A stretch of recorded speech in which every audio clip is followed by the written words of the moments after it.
பாரதியார் இதழாளர் பாரதி அப்படின்னு 11th கொடுத்துருக்காங்க. நமக்கு 10th புக்கில் காற்றேவா அப்படிங்கிற டாபிக்லேயும் கொடுத்துருக்காங்க. அதே மாதிரி 6th வந்து காணி நிலம் அப்படிங்கிற டாபிக்லேயும் கொடுத்துருக்காங்க.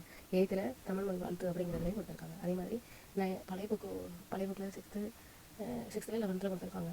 இப்போ என்ன கொடுத்துருக்காங்க இதில் அப்படின்னாக்கி அவருக்கு வேறு என்ன பேர் இருக்குது, அவர் வந்து முக்கியமாக ஒரு வேலை பார்த்துருக்காரு, புதுக்கவிதை அப்படிங்கிறத கொண்டு வந்திருப்பாரு.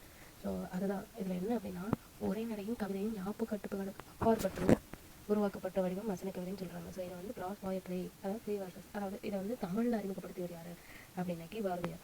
அதாவது உணர்ச்சி பொங்கக்கூடிய கவிதைகளை படிக்கும் இடங்களில் யாப்புங்கிற ஒன்று தடையாக இருக்கும். ஸோ அதை உணர்ந்துக்கிட்டு பாரதியார் வந்து வசன கவிதை வந்து இவ்வுலகத்துக்கு கொண்டு வந்திருப்பார், இந்த புதுக்கவிதை வந்து தமிழுக்கு கொண்டு வந்திருப்பாரு. ஸோ இவர் வந்து இதழாளர்னு சொல்லுவாங்க. சமுதாயத்தில் உள்ள ஏற்றுத்தாழ்வுகளை கொடுத்துருப்பாங்க, பெண் அடிமைத்தனத்தை சொல்லியிருப்பாங்க. இது வந்து ரொம்ப முக்கியமாக ஏன்னா பெரியாருக்கும் வருமா. ஸோ அதனால் நீங்கள் வந்து ரொம்ப படிக்கணும் புக்கில் கொடுத்துருக்காங்க. ஸோ அதுக்கப்புறம் பாஞ்சாலி சபதம் கண்ணன் பாட்டி இவங்க எழுதியிருப்பாங்க. அதிகமாக பாஞ்சாலி சபதத்துலேருந்து பாடல் வரிகளாக இருக்கட்டும், உள்ள கதாபாத்திரம் வந்து கேட்டுகிட்டே இருக்காங்க. அடுத்து இவள் எழுதின இந்தியா சுதேசந்திரன் முதலிய இதழ்களெல்லாம் சொல்லியிருக்காங்க. இவரை நீங்கள் கண்டிப்பாக படித்தே ஆகணும். ஒரு கொஸ்டினுக்கு 2வது கேட்டிருந்தாங்க. அவ்வளோதாங்க.